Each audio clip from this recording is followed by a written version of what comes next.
प्रज्ञान YouTube channel में जुड़े हुए सभी सत्संगी जनों एवं प्रबुद्ध श्रोताओं का स्वागत है। सभी का अभिनंदन है और सभी को मेरा प्रेम पूर्वक जय शिव। वैशेषिक दर्शन, इसका नाम ही वैशेषिक यानी विशेष ज्ञान। पिछले आख्यान में सूत्र भी आया था कि धर्म विशेष प्रसूतात्, धर्म विशेष प्रसूतात् द्रव्य गुण कर्म सामान्य विशेष समवायानाम पदार्थानाम साधर्म वैधर्भ्याम तत्ज्ञानात् निःश्रेयसम्। कि धर्म विशेष क्या है कि एक तो जो तत्व है उनका सामान्य धर्म हो, उसको हम जानते हैं, जो भी 5 तत्व हैं। तो ये जो हमारे ऋषियों ने जो है सूक्ष्म तत्वों के साक्षात करने की दिशा में जो बाह्य इंद्रियां हैं उनकी अक्षमता, उनमें बहुत कम क्षमता है। ये जो हमारी इंद्रियां हैं मन सहित, इनमें बहुत कम क्षमता है। ऐसे समझो कि जैसे आप कोई दृश्य देखते हैं, कोई प्राकृतिक रमणीय दृश्य देखा, अब वो आपके चित्त में तो है वो दृश्य, लेकिन ये जो हमारी वाक इंद्रिय है ये उसका बखान नहीं कर सकती।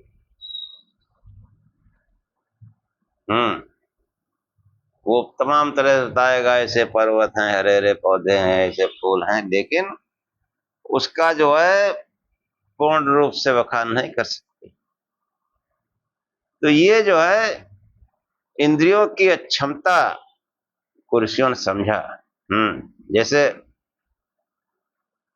कोई पेड़ा वगैरह खाया तो मीठा लगता है, गुड़ खाओ वो भी मीठी लगती है, बतासा खाओ वो भी मीठा लगता है, रसगुल्ला खाओ वो भी मीठा लगता है, छेना खाओ वो भी मीठा लगता है।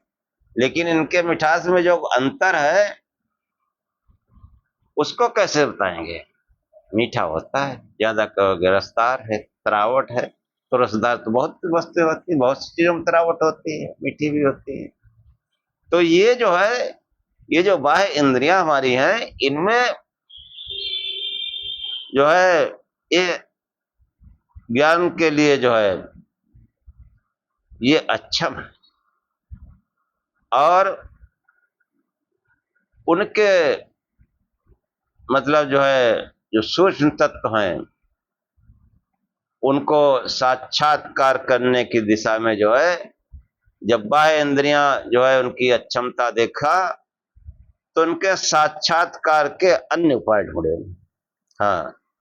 ऋषियों ने अपने अनुभव से प्रयोगात्मक प्रक्रिया से आंतर इंद्रिय मन, जो आंतर इंद्रिय मन है उसकी शक्ति को पहचाना कि मन जो है बहुत ही प्रबल है, और उसी साधन से सूक्ष्म तत्वों के साक्षात्कार करने में वे सफल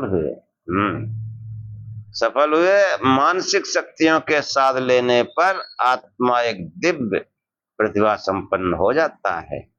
मानसिक शक्तियों के साथ लेने पर जो मन जो है बिखरा पड़ा है चारों तरफ सांसारिक भोगों में, इसको साध लेने पर इसी को साधा जाता है, इसी को रोकने के लिए साधना की जाती है कि बाहर की तरफ जो है ये जो बिखरा पड़ा वो अंदर की तरफ जो है काम करने लगे। यही तो साधना है। और उस मन के जो है, जो मन को कोई साध लेता है तो वो जो है मन को साधने से जो आत्मा जो है वो एक दिव्य प्रतिभा संपन्न हो जाता है। जो चमत्कार पूर्ण सामर्थ्य आत्मा का अभी तक एक प्रकार से, हाँ, एक प्रकार जैसे सोया पड़ा था, अब जागा है। जब कोई मन को साधता है, बाहर जब तक वो बाहरी विषयों में बाहर दौड़ लगाता रहता है, तब तक मानो सोया पड़ा है। जब कोई अंतर इंद्रिय मन को साधता है, तो उसका जब चमत्कार होता है, तब जो है ये आत्मा दिव्य प्रतिभा संपन्न हो जाता है। और ये जो है इस साधना से वह जो है मन की साधना से वो आत्मा जागृत हो जाता है, और आत्मा उस समय एक दिव्य शक्ति से संपन्न होता है। मन को साधने की ये क्रिया जो है, उसी का नाम योग है, उसी को समाधि कहते हैं। और ये योग और समाधि ये जो है मन को साधने का नाम है। जो मन जो है बाहर साधोगे कहाँ, जो बाहर बिखरा पड़ा उसको वहां से हटाओ, अंदर साधो, इसकी अब वास्तविक शक्ति को पहचानो, फिर ये दिव्य आभायुक्त होता है। तो वो आत्मा की जो है चमत्कार पूर्ण शक्तियां जागृत होती हैं। हाँ, और ये जो दिव्य शक्ति संपन्न होता है, मन को साधने की जो क्रिया जो है, जिसको योग या समाधि कहते हैं, इस प्रक्रिया से आत्मा में जो दिव्य सामर्थ्य जागृत होता है, यही धर्म विशेष जो महर्षि कणाद ने बताया, धर्म विशेष संप्रसूतात्, कि धर्म विशेष प्रसूतात्, हाँ, द्रव्य गुण कर्म सामान्य विशेष संवायनाम पदार्थानाम साधर्म बदाभ्याम तत्ज्ञानान्निशेषम। उसके जो वास्तविक स्वरूप को धर्म विशेष, एक तो धर्म जो हमारी इंद्रियां बाहर का ज्ञान करती हैं, ये तो धर्म है, लेकिन विशेष धर्म जब कोई मनुष्य इन इंद्रियों की अक्षमता को जान जाता है, ये जो है ज्ञान कराने में पूर्ण रूप से सक्षम नहीं है, तब वो जो है अंतर इंद्रिय मन का सहारा लेता है। और मन का सहारा लेने के लिए बाहरी चिंतन को छोड़ना पड़ता है। हाँ, मन ही में तो प्रकाश है, मन में ही दिव्यता है, और मन ही मुक्ति और बंधन का कारण है। आचार्य शंकर कहते हैं कि वायुना नीयते मेघा पुनः तेनैव नीयते मनसा कल्पते बुंधो मोक्षस्य तेनैव कल्पितम।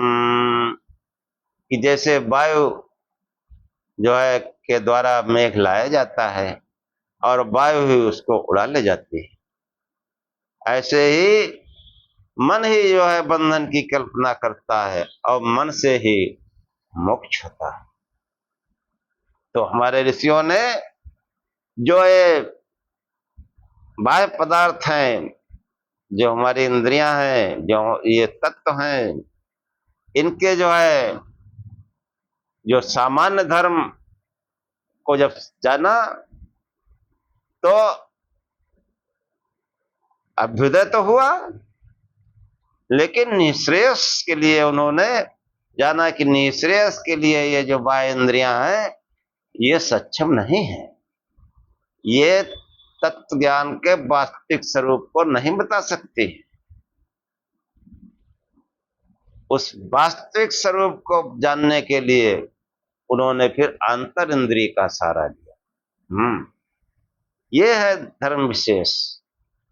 और इस अवस्था में धर्म विशेष की अवस्था प्राप्त हो जाने से पदार्थों की सूक्ष्म स्थिति तक का जो यथार्थ ज्ञान होता है, वही द्रव्य ज्ञान का ऐसा तत्व ज्ञान है जो निःश्रेयस के मार्ग में सहायक होता है।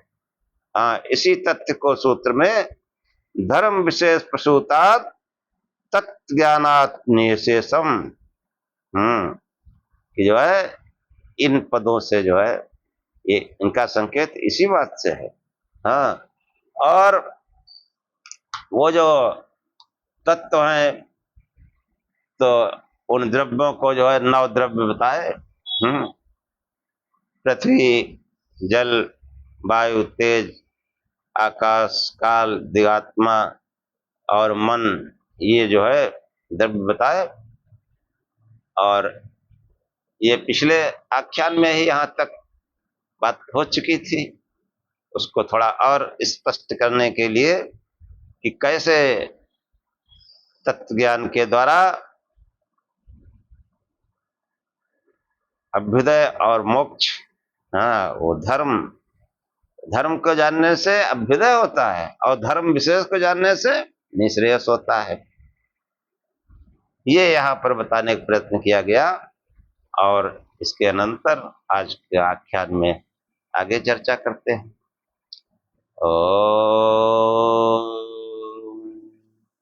असतो मा सद्गमय तमसो मा ज्योतिर्गमय मृत्योर्मामृतं गमय।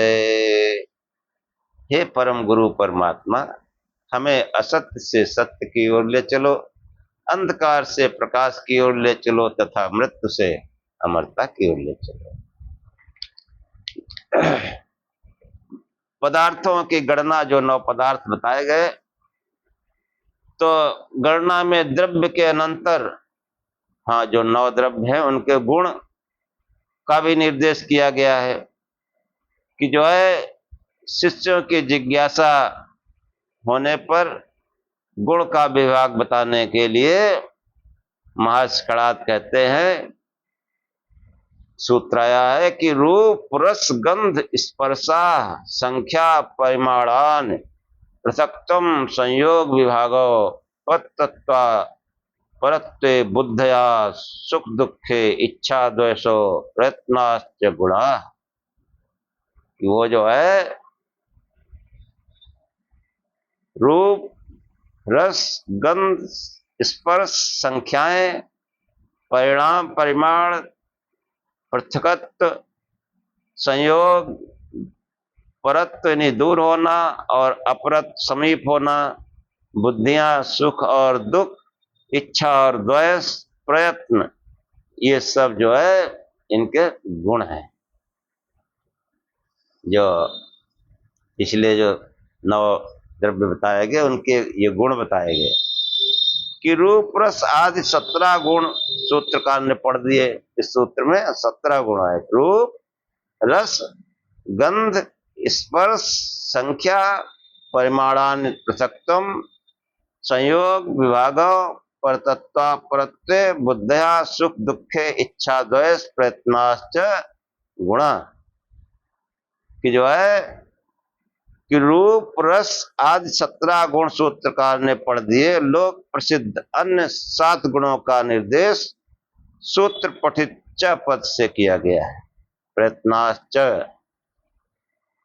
वह 7 गुण है। प्रयत्न मतलब जैसे गुरुत्व, द्रवत्व, स्नेह मतलब चिकनापन, संस्कार, धर्म, अधर्म, शब्द,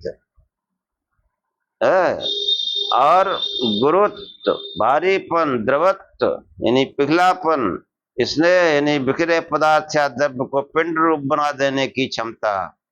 ये संस्कार के 3 अवान्तर भेद हैं। वेग, स्थित विस्थापक भावना, हाथ से फेंका गया पत्थर, बंदूक से निकली गोली, धनुष से छोड़ा गया बाण एक स्थान से दूसरे स्थान पर बिना प्रयत्न चले जाते हैं। इस वेग नामक संस्कार गुण निमित्त होता है पेड़ की टहनी को झुकाकर छोड़ देने से टहनी फिर अपनी जगह पहुंच जाती है। इसका निमित्त स्थित स्थापक नाम संस्कार गुण है। किसी प्रकार के कार्य या अनुष्ठान से जो प्रभाव आत्मा में पड़ता है वह भावना नामक संस्कार गुण है। धर्म, पूर्ण कर्म, अधर्म, पाप कर्म और शब्द प्रसिद्ध धन रूप है। रूप रस आदि सब गुणों के स्वरूप का वर्णन, हाँ, ये सब आगे किया जाएगा। ऐसा थोड़ा, बहुत हमारे ऋषियों ने बहुत सूक्ष्मता से हर चीज को समझाई है। हम्म कोई ये ना समझो कि ये प्राचीन ज्ञान है, अरे प्राचीन से प्राचीन है और नवीन से नवीन है। हम्म प्राचीन से प्राचीन और नवीन से नवीन। हाँ, क्योंकि ये ईश्वरीय ज्ञान है। जो वेद है वो ईश्वरीय वाणी है। हम लोग जो कुछ पूजा पाठ करते हैं तो ईश्वर तो बहुत, उसको पुरातन से भी पुरातन कहेंगे अगर समय में सीमा में लाए उसको। लेकिन हम जब भी पूजा करते हैं, प्रार्थना करते हैं, तो क्या पुराना लगता है? वो भगवान पुराना लगता है? या जो शिव शिव जपते हैं क्या पुराना नाम लगता है? लेकिन महापुराना नाम है, महापुराना। हाँ, एक पुराना, एक महापुराना, महापुराना नाम। लेकिन जो हम शिव शिव जपते हैं तो वो जो है बिल्कुल एक तरो ताजगी, आनंद, बिल्कुल नया नया लगता है। हाँ, जो भी लोग प्रार्थना करते हैं तो उनके लिए तो भगवान वो रोज नया होता है, तरो ताजा होता है। हाँ, उसमें नीरसता और इस तरह कोई चीज आ ही नहीं सकती, कोई बासीपन, नीरसता, इसका कोई प्रश्न ही नहीं है। तो ये जो वैदिक ज्ञान है ये हमेशा प्राचीन से प्राचीन और नवीन से नवीन। हाँ, ये कभी प्राचीन नहीं होता, हमेशा नवीन रहता है। और अगर काल की दृष्टि से देखो तो सबसे प्राचीन ज्ञान है। सबसे प्राचीन ग्रंथ ऋग्वेद कहा जाता है। सबसे प्राचीन ग्रंथ। तो ये जो है, ये गुणों का निर्देश किया गया। रूप रस गंध स्पर्श चारों को एक ही पद में कहने का तात्पर्य जो है, ये चारों गुण ऐसे हैं कि जो उसी द्रव्य में नित्य भी हैं और अनित्य भी हैं। पर पृथिव्याद परमाणु में ये गुण नित्य हैं और कार्य पृथिव्याद में अनित्य है। परंतु इस विषय में थोड़ा मतभेद है। हाँ, कि कच्चा घड़ा जब मिट्टी से बनाया जाकर तैयार होता है, उसका रूप काला सा रहता है, गंध आदि कुछ विशेष प्रकार का रहता है। अनंतर आवे को में पकाने पर अग्निताप से रूप आदि में परिवर्तन देखा जाता है। श्याम के स्थान पर रूप लाल हो जाता है। हाँ, स्पर्श आदि अधिक कठोर हो जाता है। पहले जो थोड़ा स्पर्श में वैसा लगता था, कठोर हो जाता है। गंध आदि में भी अंतर का अनुभव होता है। जो कच्चे घड़े में गंध आती है, फिर पक्के घड़े में गंध में भी अंतर हो जाता है। हाँ, तो ये जो है, ये जो इस क्रिया को जो है, इस क्रिया को पाकज क्रिया, पाकज, पाकज प्रक्रिया के द्वारा ये घड़े के रूप में परिवर्तन आ जाता है। कुछ आचार्यों का कहना है कि पाक परमाणु पर्यंत द्रव्य में होता है। इसके विपरीत कुछ कहते हैं पाक कार्य द्रव्य में होता है। परमाणुओं से कार्य द्रव्य बन चुका है वही पकाया जाता है। पहले को जो है और दूसरे को जो है, दोनों के अलग अलग मत हैं। कि परमाणु पर्यंत होने से परमाणु के रूप आदि में परिवर्तन हो जाने से नित्य परमाणु के रूप आदि अनित्य होते हैं। इसलिए यह कहना ठीक नहीं। इन चारों गुणों के इकट्ठा होने पर एक पद द्वारा निर्देश यह तात्पर्य है कि एक ही द्रव्य में नित्यानित्य उभय रूप से रहते हैं। संभवतः इसी कारण आचार्य ने इन चार गुणों के इकट्ठा एक समस्त पद द्वारा कहने का प्रयोजन इन चारों गुणों का पाकज होना बताया। ये जो है इन गुणों के पाकज होने का संकेत करता है। इसके अतिरिक्त अन्य कोई गुण पाकज नहीं है। और संख्या, हाँ, जो संख्या भी आया है, संख्या का मतलब बहुवचनांत, हाँ, बहुत सी चीजें। यह संख्या की अनेकता अथवा अनंतता का द्योतक है। एकत्व जो है संख्या केंद्रीभूत है। इसको बढ़ाते जाए तो उसकी सीमा नहीं रहती, घटाते जाए तो उसका अंत नहीं। इसी प्रकार जो है परिमाणानि, हाँ, जो परिमाणानि शब्द आया, ये भी बहुवचनांत है। वस्तुतः तत्व अनंत है, उनके परिणाम परिमाण भी अनंत है। हाँ, बहुवचन इसी का संकेत करता है। हाँ, कि जो है ये प्रयत्न और इच्छा, द्वेष, सुख, दुख, हाँ, ये तमाम जो है परिमाणानि, संख्या, ये सब बहुवचन का निर्देश करते हैं। हाँ, किस संख्या जो है वस्तु अनंत है, उनके परिमाण भी अनंत है। बहुवचन इसी का संकेत करता है। पृथकत्व गुण है, एक वचन से निर्देश किया गया है।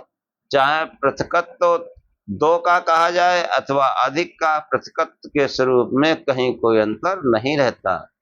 यद्यपि पृथकत्व अनेक व परस्पर भिन्न है, एक दूसरे अलग पाना, ये सब जगह एक सा रहता है। यही भाव एक वचनांत प्रयोग से जो है अभिव्यक्त किया गया है। देख लो, एक वचन, एकत्व, द्वित्व, इन सबका का कितना प्राचीन शास्त्र है। हाँ, जब लोग कुछ नहीं जानते थे,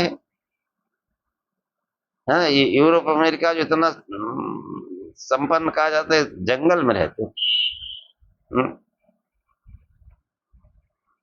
तब ये जो है शास्त्र लिखे गए। इसलिए हमको अपनी सनातन परंपरा पर गर्व होना चाहिए। लेकिन ये सनातन परंपरा वैदिक है, ये किस्से कहानी वाला सनातन नहीं है। ये मैं कहना चाहता हूं कि हम जो है किस्सा कहानी जो है, और बहुत सी ऐतिहासिक और बहुत सी मनगढ़ंत, जिनका न कोई बौद्धिक वो है, न कोई वैदिक है, न वैज्ञानिक है तथ्य, वो सनातन थोड़े है। सनातन जो है वो वैदिक जो ज्ञान है, जो वैदिक साहित्य है, जो 31 ग्रंथ बनाए, उनके अध्ययन से, उनके मनन चिंतन से सनातन के स्वरूप का ज्ञान होता है। हाँ, एक किस्सा कहानी, हाँ, फिर फंस जाओगे। लीला शराब वरदान सुनाओगे, कोई मानेगा नहीं। और वैदिक ज्ञान तो ईश्वरी वाणी है, वहां कोई भ्रम है ही नहीं, कोई अवैज्ञानिक बात है ही नहीं, कोई लीला शराब वरदान है ही नहीं। सत्य को कौन नकार सकता है कि सूरज तप रहा है, इसको कौन नकार सकता है। अब इस सूरज को जो है आदमी बना के किसी को वरदान देने पहुंचा दो, नहीं स्थापित हो पाएगा। इस सूरज को 1 महीने तक खड़ा रखो किसी नगर विशेष में, नहीं स्थापित हो पाएगा। इस सूरज को कोई पृथ्वी पर रहने वाला प्राणी निगल जाए, इसको नहीं स्थापित कर सकते हैं। इसलिए जो है वास्तविक सनातन को समझना है तो वेदों में जाओ, वैदिक साहित्य को पढ़ो। लोग समझते हैं कि अरे इतना कठिन, कठिन नहीं है। कठिन बना रखा है इन पाखंडियों ने, कोई कठिन नहीं है। जितने बड़े बड़े विज्ञान पढ़ लिया, सब कुछ पढ़ लिया, और इनको कठिन है। और जो हिंदी भाषा जानता है वो संस्कृत आराम से पढ़ लेगा। थोड़ा सा प्रयास करो, संस्कृत खूब आ जाएगी अच्छे से। हाँ, शुरू में थोड़ा सा दिक्कत होगी।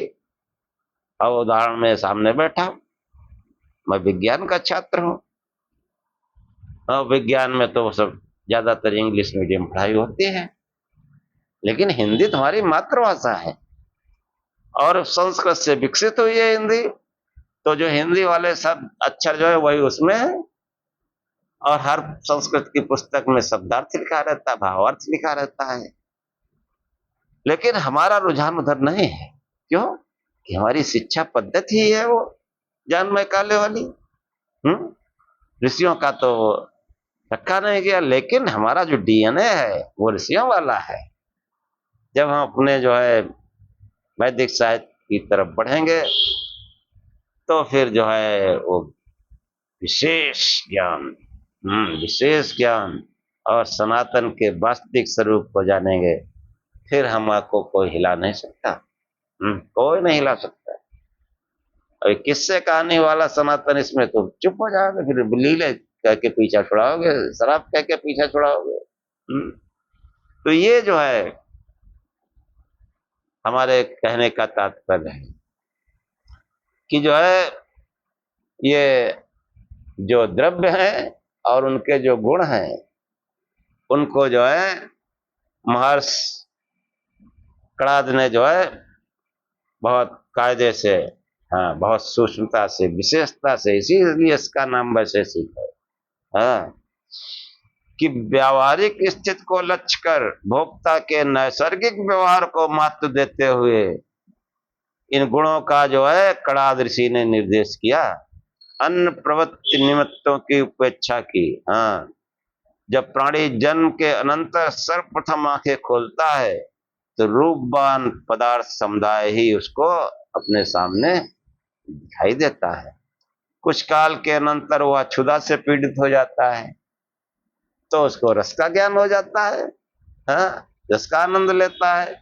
इसके अनंतर वो गंध का अनुभव करता है, हाँ, तो गंधानुभव की ओर प्रवृत्ति जागृत होती है। स्पर्श से अनुकूलता की भावनाओं का जागरण कुछ प्रबुद्ध हो जाने पर जो है अव्यक्त हो पाता है।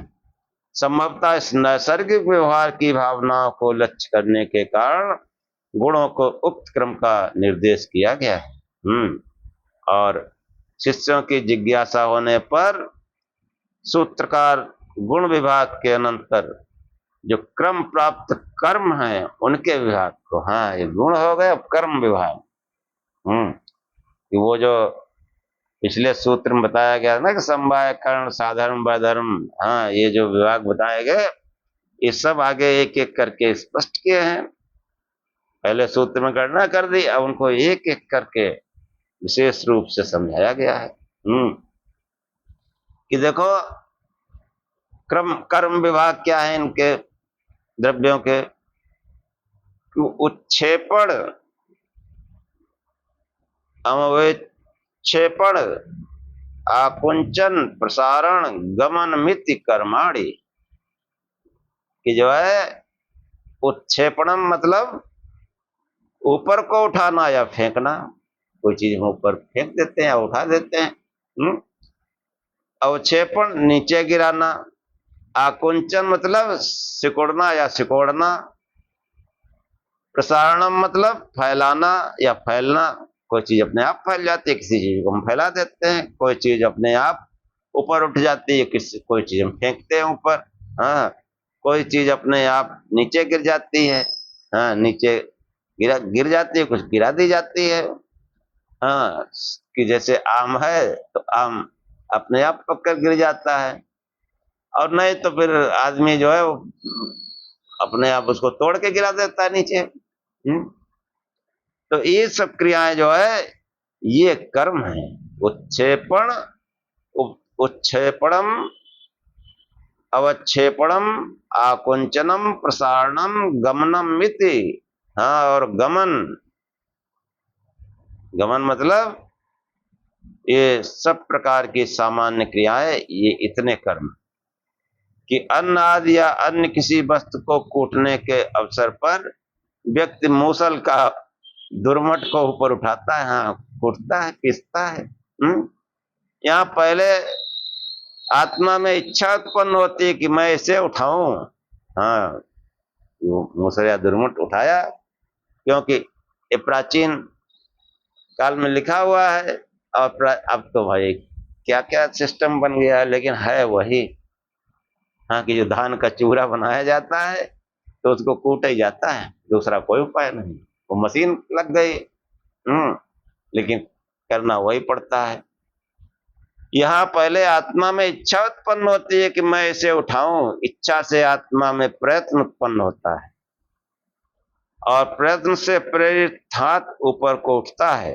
हाथ का संयोग मूसल या दुर्मट आदि से है, हाथ के उठने से हाथ की पकड़ में मूसल आदि भी उठता है, या उठना क्रिया उत्क्षेपण है। देखो कितना सूक्ष्म तरीके से समझाया गया। इसी प्रकार हाथ में लेकर गेंद फेंकी जाए, डेला या पत्थर फेंका जाए, बंदूक से गोली या धनुष से बाण फेंका जाए या छोड़ा जाए इत्यादि स्थलों में भी इच्छा पूर्वक प्रयत्न द्वारा जो बस ऊपर की ओर क्रिया या प्रवृत्ति का होना है वह उत्क्षेपण नामक कर्म।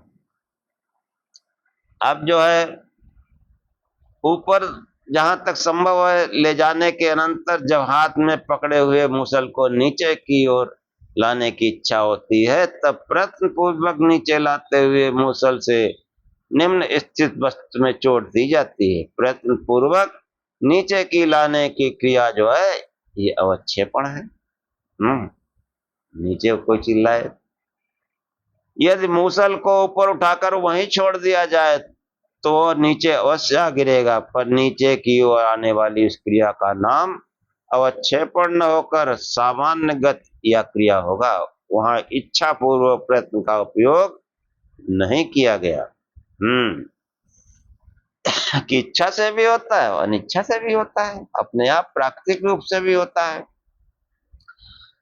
और इसी प्रकार यदि गेंद को मूसल को प्रयत्न पूर्वक नीचे की ओर फेंकने या गेंद या मूसल नीचे तीव्र आघात पाकर स्वयं ऊपर उछल जाता है तो वह ऊपर की ओर हुई क्रिया उत्क्षेपण न होकर सामान्य गति रूप क्रिया समझी जाती है। जैसे गेंद पटकी उछल गई, उसको उत्क्षेपण नहीं कहते, सामान्य क्रिया है, क्योंकि वहां इच्छा पूर्वक प्रयत्न का अभाव है। इसी प्रकार की क्रियाओं में वस्तुतः जो है आघात रूप संयोग क्रिया के अधिकरण द्रव्य में वेग नामक संस्कार को उत्पन्न करता है। ये जो क्रियाएं होती है इनमें क्या फिर होता है, वेग जो है वेग उत्पन्न होता है, वह आगे होने वाली क्रिया का निमित्त बनता है। हाथ से गेंद फेंकने, बंदूक से गोली छोड़ने, धनुष से बाण फेंकने में जो आद्य क्रिया गेंद आदि में होगी वह इच्छा पूर्वक प्रयत्न के कारण होती है, अतः उसी क्रिया को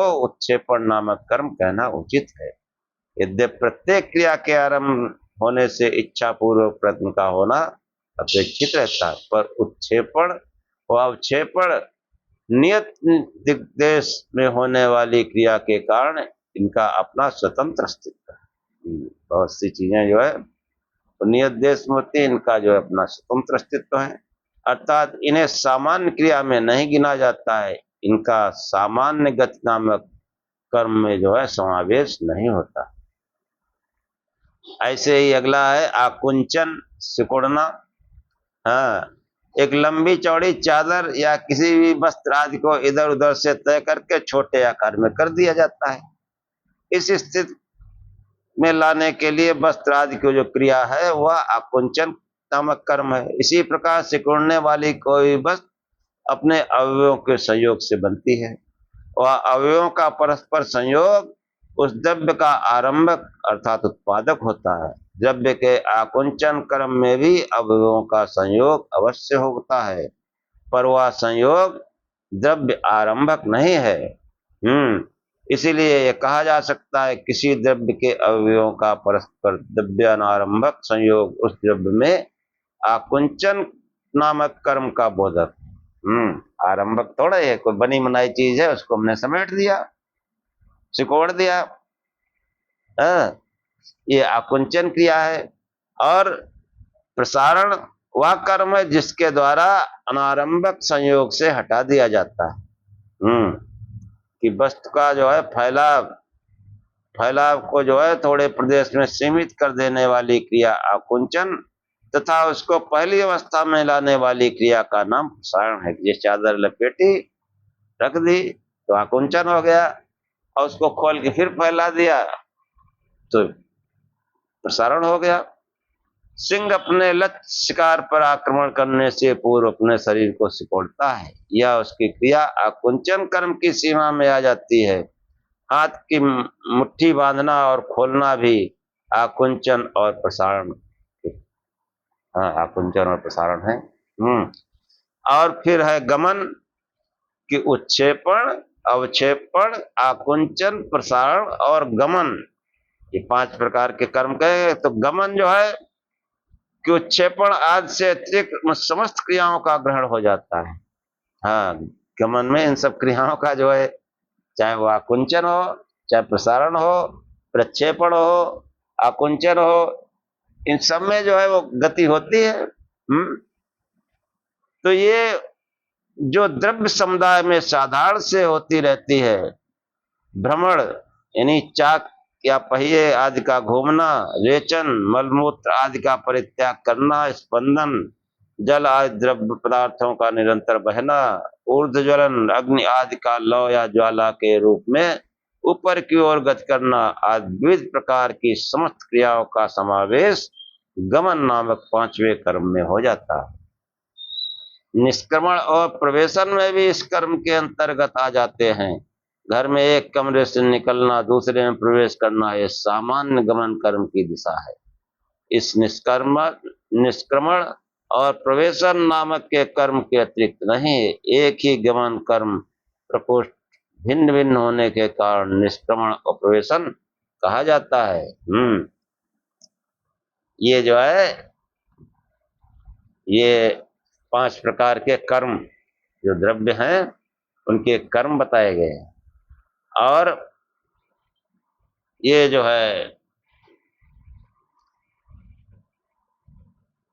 किस पिछले सूत्र में जो है द्रव्य आदि पदार्थों का यथार्थ ज्ञान इनके साधर्म और वैधर्म की जानकारी के साथ होना चाहिए। द्रव्य गुण और कर्म इन 3 पदार्थों का नाम निर्देश तथा उनके विभागों का उल्लेख किया गया। द्रव्य गुण कर्म तीनों पदार्थ से सामान्य आदि 3 पदार्थों के आश्रयभूत हैं। सामान्य विशेष समवाय तीनों द्रव्यादि 3 पदार्थ में आश्रित हैं। इन तीनों में से जो द्रव्य प्रधान है, गुण कर्म दोनों द्रव्य में आश्रित रहते हैं। सामान्य आदि तीनों का आश्रय होने से प्रथम द्रव्यादि पदार्थ के विभाग का निर्देश के अनंतर इनके साधर्म को बताने के लिए जो है आगे इसी कहते हैं कि जो है ये जो 6 प्रकार से बताया गया, इन सबका जो है एक एक करके कर्म बता दिया गया। अब जो है ये सामान्य और विशेष, इसके बारे में जो है बताया जाएगा, और इसके बाद में जो है साधर्म और वैधर्म के बारे में बताया जाएगा। तो ये जो है बहुत सी सूक्ष्मता से, इसीलिए इसका नाम वैशेषिक है। कि किसी वस्तु को बहुत ही विशेष तरीके से, सूक्ष्म तरीके से बताना, ये वैशेषिक शास्त्र की विशेषता है। इसीलिए आख्यान के प्रारंभ में धर्म विशेष का जो है निर्देश किया गया। तो आगे के जो पदार्थ हैं, जो उनके गुण हैं, उनके बारे में अगले आख्यान पर चर्चा करेंगे। और इन्हीं पदार्थों के विशिष्ट ज्ञान से, इन पदार्थों के ज्ञान से अभ्युदय होता है। विशिष्ट ज्ञान से अभ्युदय और निःश्रेयस दोनों होते हैं। इसलिए जो है संसार की प्रत्येक वस्तु के यथार्थ स्वरूप को समझना जरूरी है। नहीं तो जो अभ्युदय वाले हैं उनको निःश्रेयस के लिए प्रयोग करना शुरू कर देंगे। कि संसार में जो है सांसारिक कामनाओं से निःश्रेयस की प्राप्ति नहीं हो सकती। सांसारिक वस्तुएं ही प्राप्त हो सकती हैं। इसलिए हमारे ऋषियों ने संसार की सांसारिक वस्तुओं को, मतलब हमारे पास समुचित मात्रा में हो, हमारा कोई काम अटके नहीं, और फिर निःश्रेयस के लिए प्रयत्न करें। पूरे शास्त्र का यही निर्देश है कि हमारी घरेलू व्यवस्था, जीवन यापन सही हो, उचित मात्रा में हमारे सभी सुख संसाधन हो, और उन सुख संसाधनों का प्रयोग करते हुए उस निःश्रेयस की ओर, उस अपने अंतर इंद्रिय मन की शक्ति को पहचानने का प्रयत्न करें। उस मन की शक्ति पहचानने से आत्मा में जो दैवी चमत्कार होता है, उससे निःश्रेयस की प्राप्ति होती है। और ये सब हाँ, वो मन की शक्ति को पहचानना, मन को साधने की क्रिया का नाम ही योग है। हाँ, इसलिए जो है खूब शिव शिव जपो, इससे मन का बिखराव कम होगा। और जब ध्यान करोगे प्रकाश स्वरूप से, तो वो तो सीधे योग है, और उससे जो है आत्मा में अलौकिक शक्तियां जागृत होती हैं। इसीलिए खूब शिव शिव जपो, प्रकाश स्वरूप से ध्यान करो। और यहीं से आज का आख्यान समाप्त करते हैं। ओम सहनाववतु सहनौ भुनक्तु सह वीर्यं करवावहे तेजस्विनावधीतमस्तु मा विद्विषावहे। ओम शांति शांति शांति। हे परमात्मा, हम दोनों श्रोता और वक्ता की साथ साथ चर्चा करें, साथ साथ पालना करें, हम दोनों साथ साथ मिलकर पुरुषार्थ करें। हमारा पढ़ा पढ़ाया एक साथ तेजस्ता को प्राप्त हो, हम आपस में बहस न करें। हे परमात्मा, हम दोनों को त्रिविध शांति प्राप्त हो, हमारे जीवन में कोई दैहिक दैविक भौतिक किसी प्रकार का कष्ट ताप न आए। ओम शांति शांति शांति। जय श्री